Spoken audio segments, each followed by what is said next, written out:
aí, tudo ótimo? Espero que esteja tudo muito bom com vocês. Pessoal, continuando aqui a segunda parte do nosso vídeo aí sobre review de mini PCs, principalmente o Morefine M600, que é o que eu tenho. Para começar, um teaserzinho aí que eu vou colocar sobre alguns pequenos momentos aí interessantes de uma jogada que eu fiz aí do Overwatch 2, utilizando ele, evidentemente, e gravando nele também em tempo real, né? Enquanto eu jogava, eu fiz a gravação num preset aí modesto, vamos dizer assim, tá bom? Confira aí um pouquinho.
Curtiu? Legal? É só um teaser. Depois eu vou mostrar com muito mais detalhe, inclusive algum pouquinho de gameplay, vou mostrar isso daí. Recapitulando, nós falamos sobre as especificações técnicas, mostrei aí sobre os aspectos de projetos e design, né? Agora eu vou falar sobre os depoimentos aqui relacionados à experiência de uso, né? Desde o processo da importação, né, até o processo atual, vamos dizer assim, passando por diversas situações. E aí eu vou detalhar isso daqui para você. Agora, se você está chegando aqui agora neste vídeo e não viu o anterior, eu recomendo que você dá uma passada lá, assiste o primeiro vídeo para você ficar por dentro das informações, dos termos, né, e das especificidades desse mini PC, tá? E depois volta porque eu tô aqui esperando, beleza? Então vamos seguindo aqui. Bom, como foi aí o processo de compra? Vamos lá, a importação tem a loja matriz do Morefine, né, e você tem a AliExpress com representantes de venda. E eu fiz aqui um quadro comparativo do que é comprar na matriz e o que é comprar na AliExpress e por que eu decidi comprar, fazer a importação através do AliExpress. A primeira coisa é sobre o frete. O frete é grátis nas duas situações, porém no AliExpress, né, você tem um método de envio direto, que é o método do vendedor. Ele é aproximadamente R$60. A única questão no método do vendedor é que ele não tem o rastreio. E você tem ainda a opção de o envio super rápido, né? Mas é um rápido que não é tão rápido assim, não justifica, ao meu ver, de forma alguma, né? Que é o DHL, com R$1.320 de lá para cá, né? Eu acho caríssimo, certo?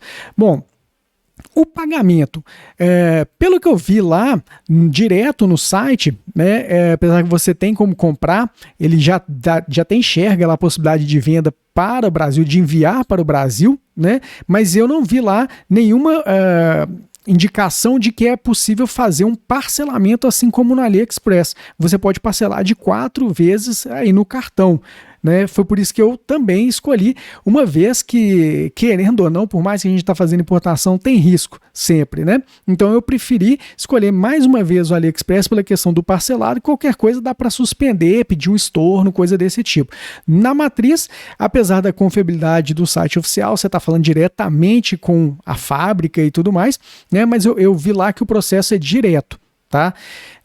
A declaração do pacote, né? Uma vez que eles enviam, né, por mais que eles enviam de forma gratuita, dadas as escolhas, né, do gratuito, no caso da matriz, na loja, no e-commerce do Morefine, eles fazem a declaração completa, né, da nota e tudo do valor, especificando bem o que é.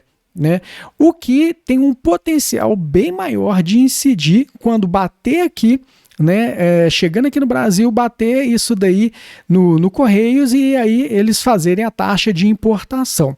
No caso do AliExpress, eles já conhecem como que funciona, então eles fazem aquela declaração de embalagem de um item como sendo abaixo de $50, porque, dadas as leis brasileiras, né, a gente tem aí para uma importação como pessoa física, até o que é $100, você tem direito de importar sem qualquer tarifação em cima. Porém, na prática, o que é de 50 para baixo é que 99,9% dos casos não é tarifado, né? Essa aí é mais ou menos a regra, mas existe uma aleatoriedade aí e o dia que o Correios acordou bem ou não e a sua sorte frente a isso, né? E sobre a certeza da não taxação, a matriz da certeza? Não, apesar de que ele envia de forma gratuita, o frete é gratuito, ele não te dá essa certeza, porque na hora que chegar aqui, como tem a declaração da embalagem direitinho, é bem mais certo de que pode ser taxado. E aí vem a grande diferença, né? Que ele vai ser taxado em cima do valor completo de declaração do volume. Aí vai ser com certeza um valor muito mais alto da importação. No caso do AliExpress, ele dá uma garantia no método do vendedor, aquele que não tem rastreio nem nada, né, é um tempo meio obscuro, vamos dizer assim, ele dá uma garantia. Porém, nem sempre depende dos vendedores, do representante, aí você tem que achar, né, um representante bacana que vai dar realmente essa garantia e vai cumprir. Já houve casos que eu já vi aí, comentários, tem isso registrado publicamente lá, em que pessoas foram taxadas, mas aí, como já tinham utilizado esse combinado, eles fazem o acionamento do pessoal, o pessoal estorna o dinheiro que ele paga aqui relacionado à tarifa, né? Existe também essa possibilidade. Perfeito? E aí, quando a gente continua no processo de importação, vou falar desse meu como que foi. A data da compra foi 29 de dezembro de 2022, porém o despacho, né, quando o cara lá recebeu a ordem e despachou, foi no dia 30/12. Porém, só no dia 3 de janeiro agora desse ano é que ele foi despachado. Ele saiu de Hong Kong e veio aqui para o Brasil.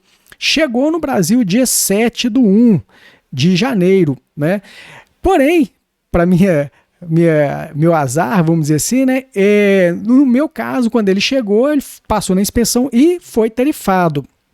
Aí, como eu não quis arriscar de vir usando o método do vendedor, eu quis arriscar usando o método tradicional, que eu já estou acostumado a utilizar no AliExpress e dado aí anos de compra, esse foi o segundo item que eu sofri algum tipo de tarifação. E já comprei milhares de coisas, né? Esse foi o segundo item que eu sofri tarifação. Tem várias pessoas que compram, inclusive lá mesmo, no mesmo lugar que eu comprei, link tem na descrição, que não tiveram que pagar taxa nenhuma. É aquilo que eu falei, é uma certa aleatoriedade, e eu fui premiado nessa, né? E aí, no dia 13 de janeiro foi quando bateu na alfândega ali, ele botou a tarifa, aí gera um boleto, paga, e até que eles recebem tudo, ele só foi liberado no dia 18/1 para ele seguir lá de Curitiba aqui para minha região, né, Belo Horizonte. Chegou aqui em casa mesmo só no dia 23/2. Então a gente tem aí o quê? Que o período na China são de 8 dias, ele ficou 8 dias lá na China, e o período aqui no Brasil foi de 16 dias, né? Vergonhoso, né? Aquilo que a gente vê aí para todos os canais, fóruns de discussão, né? Vergonhoso aí essa questão da morosidade interna aqui no Brasil relacionada a isso, apesar de que melhorou bastante, né? Antes demorava-se muito mais.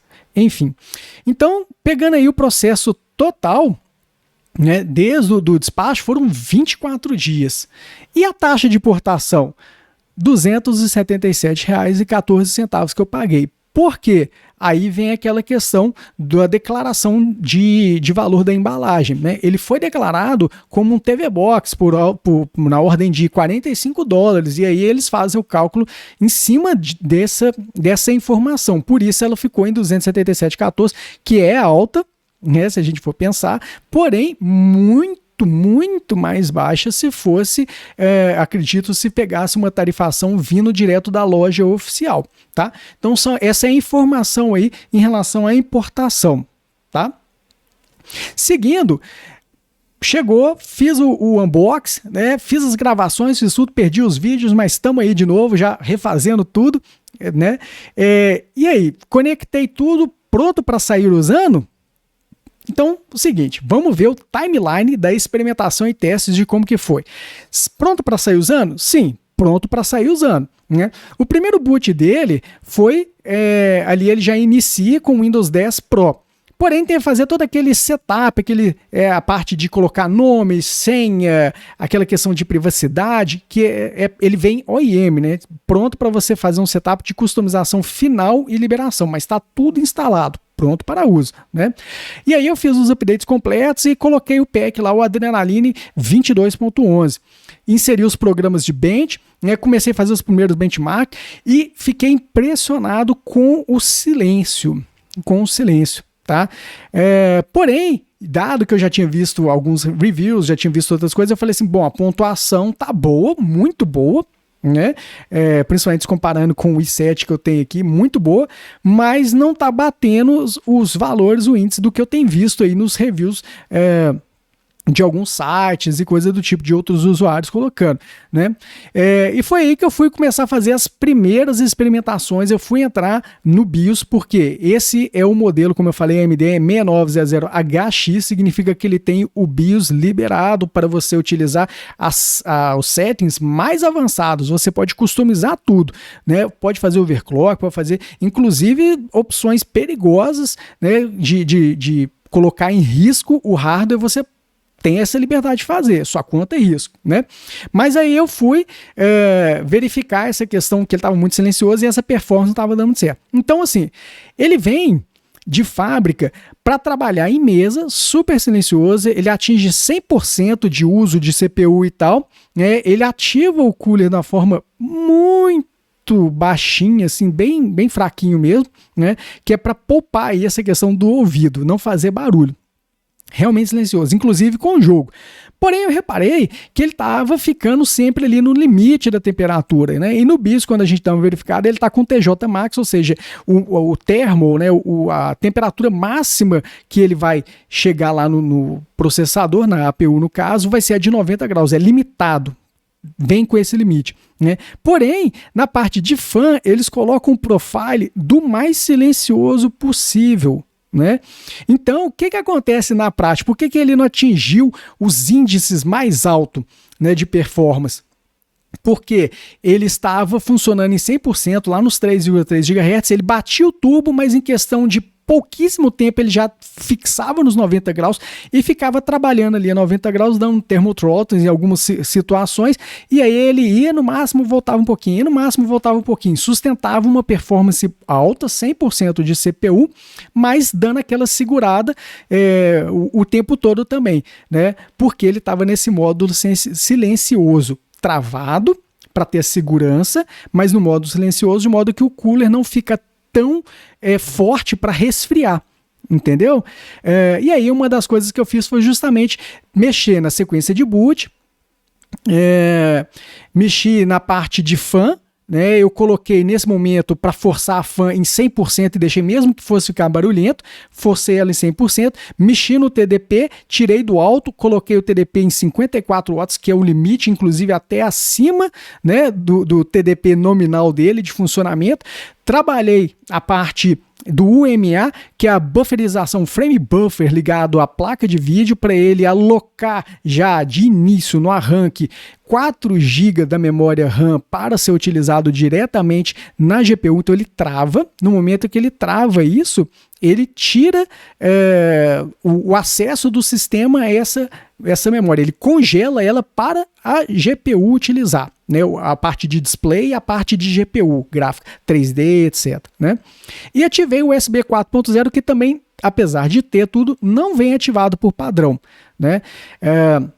Dado isso, é um modo que eu digo assim, eu acho até estranho, porque por ser um equipamento high-end, né, tech bleeding e tal,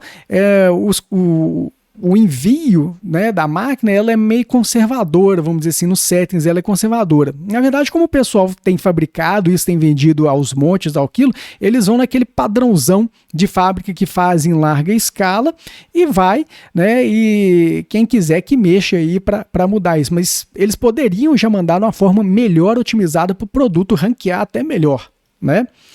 Mas é aquilo que eu falei, né? Ele vem no modelo de BIOS tal para usuários mais avançados, né?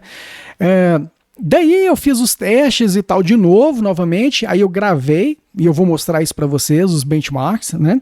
Depois eu já fiz o upgrade para o Windows 11 Pro. Aí eu fiz o upgrade, depois eu fiz a atualização completa. E aí eu reparei que depois de feito todo o upgrade, a saída de som, né, pelo plug P2 parou de funcionar. Eu parei de ter ali o meu sonzinho no meu headphone, que é o que eu uso, né? Fiquei super incomodado com aquilo, não entendi no momento, mas eu estava ali aí querendo fazer mais testes, verificar mais coisas. Coloquei outros programas de benchmarks, né, básicos, e games. Né, coloquei os games, comecei a fazer os primeiros testes e avancei. Daí eu já lancei um dual boot com o Fedora 37 Workstation. É um sistema Linux, TechBleed, que tem aí a adoção de novas tecnologias, por consequência o suporte dele ofertado nativo perfeito já, tá? Onde eu fiz as otimizações do Fedora, fiz vários testes, fiz benchmarks, fiz games e streaming também testando. Eu procurei uma metodologia onde eu utilizei basicamente os mesmos testes nas variações do sistema para ter justamente o comparativo. Né? Busquei exatamente uma metodologia comum entre os benchmarks ali para ter a menor influência possível de configurações externas, em si ser praticamente mesmo algoritmo, mesmo software, mesma proposta, tá? Inclusive nessa otimização do Fedora, né, que a otimização na realidade é porque instalar os drivers relacionados a non-free, instalar ali no Flatpak, colocar algumas coisas que eu não estava tão, vamos dizer assim, nessa página, tive ajuda aí, né, do FastOS, né, do Sistemático, o Tuxer Games, né? O pessoal aí super solícito me ajudando aí nessas informações também.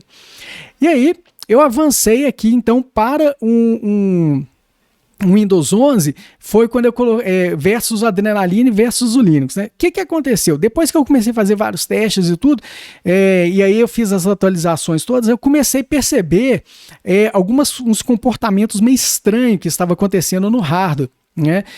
As alterações que estavam sendo feitas no drive de Windows, acaba que ele bagunça os settings do hardware e, por consequência, quando eu entrava no Linux, né, ele buscava essas informações, porque ele respeita essa questão, buscava essas informações e vinha meio bagunçado sem eu ter mexido diretamente nele, porque ele estava lendo o que vinha lá do que o drive setou. Isso aí é uma questão do método que a AMD tem, junto com os distribuidores, vamos dizer assim, né, e que utilizam as variações, seja a MI, seja a Fênix, seja outro que tem um estilo que é o AGESA, o Aptio, né, o BIOS da AMI e tal, onde o driver da própria AMD, né, no Windows, ele, ao modificar settings, você tunar ele para Workstation, tunar mais para Office, ou mais no modo de economia e tal, ele muda o hardware, ele atua diretamente no hardware, fazendo um settings que bypassa, inclusive, o que está na BIOS. Entendeu? E aí isso daí começou a trazer algumas confusões daí no meu dual boot, e aí começou uma série de pesadelos nesse momento, né? Sendo assim bastante transparente sobre isso. Foi aí que começou a ter crashes aleatórios, né? Então assim, no Linux do nada eu estava testando um jogo, pum, ele dava um boot, estava rodando ali um teste simples de Vulkan, ele reiniciava a máquina, estava iniciando um outro benchmark, Anidine, por exemplo, e reiniciava. No Windows começou a acontecer a mesma coisa, e seguidamente. E eu não entendendo o que estava acontecendo. E foi aí que eu resolvi, então, falei, bom, vamos fazer o seguinte, fiz uma formatação total, porque até então eu estava com Windows que veio lá do Windows 10, que eu atualizei, fui colocando drives, vários testes, mexi nas configurações de BIOS, voltei, enfim, né? Aí eu fiz a formatação total, falei, vamos começar do zero. Aí eu fui, já instalei de cara um Windows Pro 11, né? Fiz o full update dele e novamente deu o problema do som do P2 ali, né? Na saída estéreo. Né, na realidade é o combo, o TRRS, né? E o detalhe legal foi que ele puxou a licença digital do fornecedor. Então o Windows ele veio já licenciado com a licença digital, funcionando bacaninha nesse sentido. E aí mesmo formatando o NVMe, ele puxou a licença. E aí, para começar a trabalhar junto, eu coloquei o Nobara 37, que é uma variação, vamos dizer assim, uma customização, né, e feito em cima do Fedora pelo Glorious Egg, esqueci o nome agora, mas um dos principais aí, programadores e expoentes aí no mundo de games, ligado a customizações em cima do Wine, trazendo em cima de Proton, tal, informações aí para jogo, vamos dizer assim, né? Então ele faz uma customização para jogo, do kernel e tal, várias coisas. É muito legal, inclusive tem vários reviews por aí, né? Então eu comecei a fazer os benchmarks, mas logo eu comecei a perceber alguns problemas também. Né? É um problema muito chato, na realidade foi o problema mais chato para mim, porque eu vejo, enquanto eu estou trabalhando, eu escuto muito áudio do YouTube, eu vejo muito vídeo às vezes também diretamente no YouTube, porque eu estou sempre procurando informações, e aí acontece que eu não tinha como ver nada em full screen. Tudo que eu colocava um vídeo para tocar em full screen, ele ficava com a tela branca. Simplesmente com a tela branca, né? E eu busquei várias informações e não consegui achar.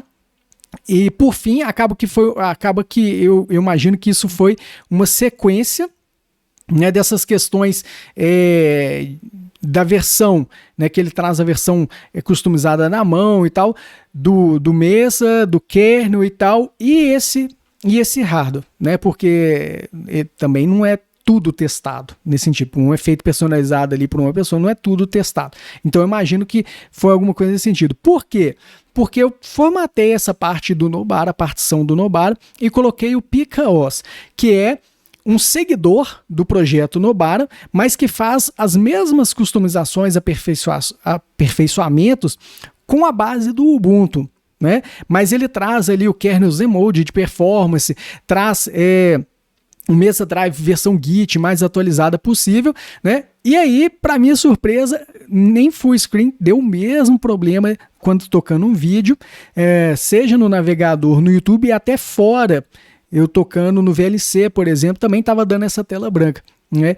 E aí, chateado com aquilo, eu formatei mais uma vez e coloquei o Ubuntu Mate 22.04.1, que é o que eu estou acostumado a utilizar, né, já há anos utilizando, coloquei ele, fiz os benches, fiz os testes, né, e aí a questão de utilizar o Ubuntu Mate, que ele é mais conservador, vamos dizer assim, ele anda junto com o LTS do Ubuntu mesmo, então ele tem kernel versão mais antiga, ele tem um Mesa versão mais antiga, porém estáveis e funcional com todos os equipamentos, né, aí acaba que também por ele não estar totalmente atualizado, alguns itens ele não consegue acionar e utilizar aquilo de melhor que o hardware tem. No caso, por exemplo, no Ubuntu Mate 22.04, ele não tinha o microkernel da última versão da família 19, que é a família recente, né, que é o do Zen 3, aí, que tem nesse mini PC. Então ele estava funcionando padrão, mas ele não estava usando com o microcode ali da AMD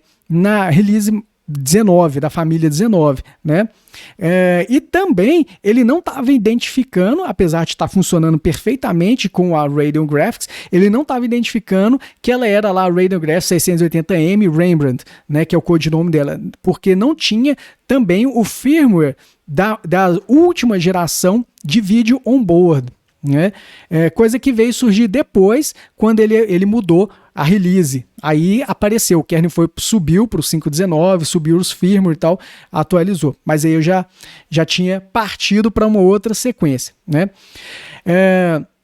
Aí, no Windows 11, voltando para o Windows 11, né, eu fui pesquisando até, porque essa questão do áudio me incomoda muito, porque eu também uso bastante escutar o som, muito áudio, né, até eu encontrar os drives separados, né, que aí é um esquema do funcionamento desse mini PC, que ele tem uma placa-mãe, que trabalha com a AMD, mas ela tem os chips periféricos, né? No caso do som HD que sai do som para o P2 ali, ele usa um chip codec Realtek, né? E aí estava faltando isso para, de fato, atualizar para sair o som. O som HDMI, que era pela saída pela controladora da placa de vídeo, né? Junto com a placa de vídeo, perfeitamente, que é o AMD HD áudio e tal, estava funcionando perfeito via HDMI, só o analógico P2 que não estava funcionando, porque faltava ali trazer os drivers para o codec da Realtek para ele funcionar o áudio HD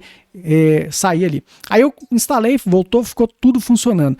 E aí eu fiz um upgrade do drive do Adrenaline pro 23, que foi a última versão que saiu, né? E aí voltou a dar problema novamente no Windows, né? O Windows voltou a ficar com crash, bagunçando, deu um monte de coisa. E aí, novamente, tudo que eu fazia com qualquer 3D e tal, dava boot na máquina, né? E a mesma coisa começou a aparecer lá pro lado do Linux, né? No Ubuntu Mate. Ficou instável, também teve crash no boot e tal. E aí, inclusive, quando eu fiz a instalação da nova versão do Adrenaline, né?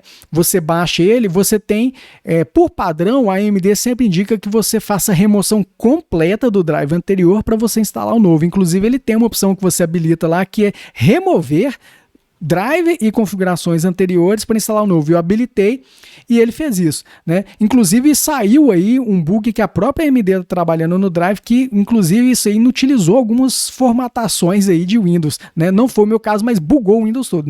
Não inutilizou a formatação, o boot, né? Mas ele ficou dando crash, ficou dando uma série de problemas, como eu estou bem falando aqui. E aí, como ele voltou para o padrão no Windows, ele voltou para o modo tradicional dele, que é um modo balanceado para workstation, e aí ele cai aquele consumo da memória que eu tinha alocado 4 GB para 512 MB de padrão. E eu não tinha nem atentado para isso. E tentando rodar jogos, os negócios no Linux e as coisas todas travando, porque ele não tinha memória de vídeo suficiente para conseguir fazer as coisas, né? Apesar de que eu voltando lá no BIOS, estava travado para ele utilizar os 4 GB. Mas mesmo assim, o Linux seguia a onda do que o drive setou lá no Windows, tá? E isso foi comprovado até num caso no fórum do GeoLinux ali, em que essa integração tudo, eu dialogando ali com uma pessoa que estava tendo um problema, mesma coisa com a AMD e tal, inclusive ele tinha a placa externa dele, uma RX 6600, salvo engano, que estava dando esses problemas, né? E aí ele mudando o comportamento de como ele usa o Windows no Dual Boot, o Linux dele voltou a funcionar perfeitamente, né? Vou botar link também aí na descrição para quem quiser acompanhar lá. E aí eu fiz mais uma vez uma nova formatação no NVMe. E aí o que eu fiz? Bom, vamos olhar isso aqui com calma agora. O que acontece? Vamos utilizar aqui método mais científico. Eu formatei ele completo e saquei ele para fora do mini PC. Tirei ele. Né? Inclusive ele está até aqui na mesa nesse momento, fora, totalmente formatado, até porque também já era a segunda vez que eu dava uma full formatação nele e tal. Eu falei, vou poupar ele aqui um pouquinho, né? E vou utilizar aqui meus SSDs mais tradicional para fazer essas várias experimentações. Aí o que eu fiz? Eu peguei um SSD, um OCZ TL100, que eu tenho de 240 GB, e fiz a formatação nele e instalei o Windows 11 Pro. Nesse momento aqui não houve o resgate da licença digital, aí foi uma questão de falha minha, porque quando ficou dando aquela problemada, aquele negócio todo, eu fiz um hard reset, né, aquele de apertar o botãozinho reset, e aí vai uma coisa que nesse Modify é um pouquinho mais chato, né, para um usuário comum. ele não tem aqui acesso ao botão de reset, assim como o Blink e os outros possuem, tá? Você tem que tirar a tampa para você conseguir acessar com uma chavinha o botão de reset, né? É um ponto chato aí, que apesar dele ter bacana a questão da distância, das conexões e tal, isso aí ficou uma coisa mais chatinha. E aí, por falha minha, quando eu fiz esse hard reset, eu entrei também, né? Eu tava fazendo isso cheio de trabalho com correria, custando aí para botar o sempre funcionando e ansioso para querer gravar esses vídeos e contar essas informações todas, né? Acontece que lá no Secure Boot, né, o Windows, à medida que ele vai fazendo as atualizações e tal, ele armazena novas chaves, novas informações, porque ele vai atualizando, né? Porque volta e meia aí é publicado, tem vazão, tem não sei o que, então tem contramedidas onde eles vão deixando algumas chaves fora de uso e vão colocando novas, né, para continuar mantendo uma segurança. E aí eu fui lá, falei, não, vou resetar por padrão também. Só que na correria, mais uma vez, assim como eu fiz as besteiradas com os vídeos que eu já tinha gravado, né, na correria, querendo resolver muita coisa rápido, sem querer eu tava olhando rápido, eu tinha que ter entrado na opção que era simplesmente restaurar o Secure Boot para a fábrica. Eu fui com esse pensamento, mas sem querer eu cliquei no Erase, apagar as chaves, né? E aí eu mandei sim, foi embora. Na hora que passou, já era. Ele apagou as chaves, mas ele mantém, porque isso aí é gravado na ROM mesmo, né?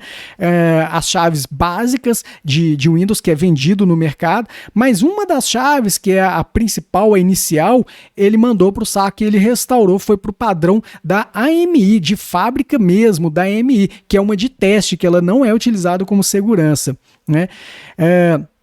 Apesar de que no Windows, mesmo mantendo o Secure Boot ativado, ele ativa, ele fica no modo UEFI com o Secure Boot ativado e ele funciona perfeitamente no Windows. Você vai lá, MS Info 32, procura as informações, ele lista, tá com o UEFI ativado e ele tá com o Secure Boot ativado perfeitamente. Já quando a gente vai para o lado do Fedora, que foi uma outra formatação que eu fiz utilizando outro disco, utilizando aí via USB, um SSD, um Kigdinha, né, um chinês, que é um SATA de 60 GB, né? Eu fiz essa instalação toda externa para eu usar separadamente, né? Apesar de que os dois estão conectados no mini PC, né?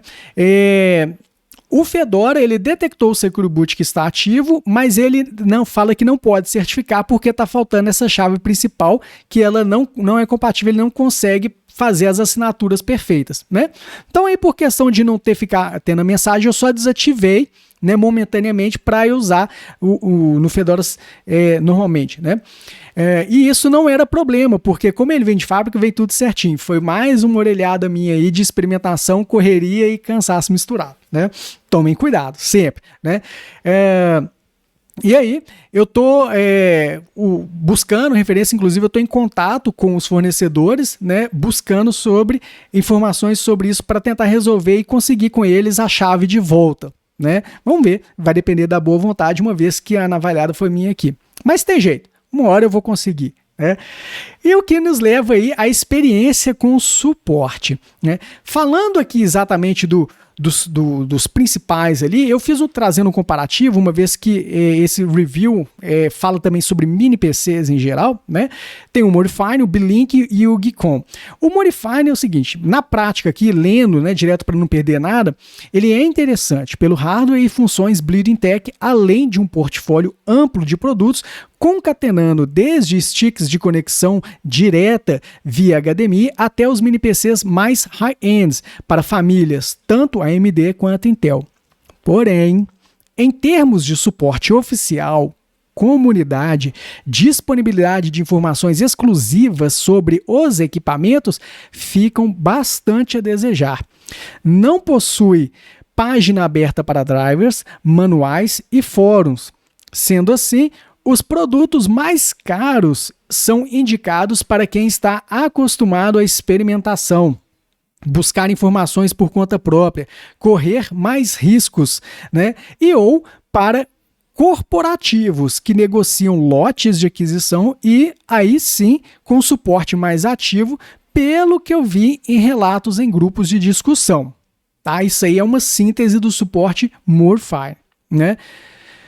Quando a gente vai aqui para o Blink, aí já é uma marca indicada para a maioria dos usuários, além de seus preços bem competitivos. Como eu já falei no primeiro vídeo, né, um pouquinho sobre isso daí, ela possui um portfólio de produtos mais amplo, tanto a AMD quanto a Intel, atendendo a diversos mercados e preferências de usuários. Ela atua com linhas de produtos de TV Box, mini PCs e gadgets, né? Possui suporte oficial mais ativo e responsível. Como que eu sei disso? Porque eu passei tanta pesquisa, né, perrengue aqui para achar tantas informações sobre essa questão do Secure Boot, sobre a questão dos problemas que estava tendo de drivers, né, do comportamento e outro, que eu vasculhei em todos esses outros, né? Então eu vi no site oficial que eles possuem lá na Belink, tem página dedicada de suporte para drivers, manuais e tira dúvidas, né? Além disso, tem a comunidade já difundida com seção própria de fórum de discussão e apoio para buscar soluções. Foi onde achei algumas diversas informações lá e alguns relatos dessa problemática relacionada a Dual Boot também, tá? E aqui quando a gente vai para o Geekon, ele é um fabricante, um distribuidor bem focado em soluções com Intel. Ele possui aparentemente o melhor suporte direto através do site. As informações são claras, organizadas e disponibilizadas abertamente. Inclusive, disponibiliza as cópias completas de restauração de sistema para as famílias de mini PCs. Ainda os links para baixar individualmente cada driver dos periféricos dos mini PCs com Windows. A marca tem um apelo comercial mais elaborado, merchandising mais agressivo e inclusive prêmios de recompensa para quem ajudar compartilhando sobre a marca e produtos, né? Quem ajudar ali nas redes sociais pode concorrer e na realidade pode até ganhar pentes de memória de 8 GB, salvo engano, de memória RAM, tá? Bom, e aí falando agora de uma síntese sobre a Modify especificamente, do suporte dela com Windows versus Linux. Acontece que eu tenho que salientar que o mini PC ele vem certinho, né, com Windows, como eu bem relatei no timeline, né, com uma área e dentro no disco ele tem uma área que é de recuperação, né? Ele tem uma imagem lá dentro com toda a instalação pronta, fácil para uso. Se você for lá nas opções do Windows da restaurar para a fábrica, ele carrega rapidinho no NVMe, carrega e restaura o Windows original. Como eu fiz eu já conheço mais a questão assim de já estou acostumado com instalações Windows e tal, procurar drive e tudo. Para mim isso aí nem interessa, que eu não fico utilizando a questão de restaurar rápido. Eu faço uma coisa e crio minha própria imagem, né? Então eu mandei embora quando eu fiz a full formatação, tirei essa partição, tirei tudo. Mas ela vem perfeitamente, ou seja, o suporte dele nativo do mini PC por si só para Windows é perfeito. Né? Se você não vai mexer, se atrever a nada, usar ele com a alta performance de fábrica que ele já vem, né? Não querendo fazer tweak e explorar ainda mais, como eu estava fazendo, né? Querendo levar ao extremo, se você vai usar ele padrão da performance boa que ele já tem, né? Vai funcionar otimamente com os drivers, todos som periféricos, tudo funcionando, todas as atualizações oficiais, com upgrade para o Windows 11 Pro, perfeitamente também licenciado, com tudo funcional e com a imagem de restauração. Perfeito? Então, que fique claro isso daqui, né? Agora, já no caso de sistema Linux, né, não tem nada, né? Apesar de que ele fala lá que se você, na loja oficial, se você optar e pedir que ele venha com o Ubuntu, por exemplo, que é o que eles mandam por padrão, ele vem, né? Aí não sei se nesse momento eles vão colocar também uma ISO padrão interna no disco para restauração. Aí eu não sei, como eu pedi a parte com Windows, né? Eu quis testar nesse sentido. Mas eu preciso dizer que com o sistema Linux não é necessário ter nada prévio, porque na verdade tanto a Intel quanto a AMD participa muito direto com a Linux Foundation fazendo patches, inclusões de firmware, do microcódigo, né, do processador, de placa de vídeo. Então assim, a estaca de firmware do Mesa, né, e do microcode para funcionar nativo no Linux é perfeito. É out of the box, né? Tirou da caixa, tá funcionando, tá?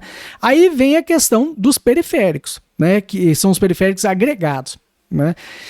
Porque tem os periféricos que são aí as conexões internas, mas o periférico agregado, que são as placas de Wi-Fi, Bluetooth, a placa de de rede, vamos dizer assim, som, né, que são os agregados ali na placa-mãe. No Modify M600, tranquilíssimo. Todas as distros que eu coloquei, reconheceu todos, Bluetooth, Wi-Fi perfeitamente, né? Wi-Fi 6 que ele tem, eu que não tenho dispositivos em Wi-Fi 6, mas ele tem todo o reconhecimento perfeito, Bluetooth 5.2, rede 2.5 gigabits, tudo, USB 4 também, Thunderbolt, a central Thunderbolt, tudo funcionando, tudo reconhecido perfeitamente. Só nas distribuições Linux que não estão com as versões de kernel, microkernel, no microcode lá de suporte a CPU, né, e chipset, que às vezes fica uma família atrás, uma coisa do tipo, mas mesmo assim ele identifica e funciona. Ele não vai ativar, de repente, algumas funções específicas, mas funciona perfeitamente, tá? Inclusive, nos benchmarks aí teve algumas surpresas que eu tive relacionado a isso, né? E eu vou mostrar isso para vocês. Beleza. Quanta informação, muito texto, né? Eu fui bem verboso aí nessas informações todas, porque eu falei que eu queria mostrar justamente a história, a experiência, né? É claro que existe ainda muitos pormenores, mas aí o vídeo seria muito melhor aí uma live de 4 horas de duração e ia ter conversa pra gente falar. Mas eu tentei sintetizar o máximo, mas trazendo essa experiência para quem tem alguma ideia de como comprar, né? Realmente entender como que é a realidade, né? E aí eu acredito que eu consegui transmitir de uma forma mais direta, né, bem como que foi essa jornada. Ou seja, o Morfine M600 tirou da caixa, está pronto para utilizar com Windows, com licença, tudo oficial, ele já vem com imagem para recuperação, perfeito, como eu já bem falei, mas se quiser, pode pedir para ele vir com Linux de fábrica, que ele também vai funcionar out of the box. Perfeito? Agora eu vou partir para uma outra fase aqui, onde eu vou começar a mostrar para vocês os benchmarks, mostrar aí as informações mais de performance, mais de uso de performance, para você ter comparativo aí, para você verificar em relação ao seu PC, verificar em relação ao seu notebook, né? E de repente, na pretensão de comprar um parecido com esse ou similar, porque existem várias e várias opções, né? Você tem de Celeron, você tem que mais simples, né? Você tem os servers e tal, enfim, uma gama muito grande, tá bom? Então eu vou indo nessa. Muito obrigado pela sua presença e falou!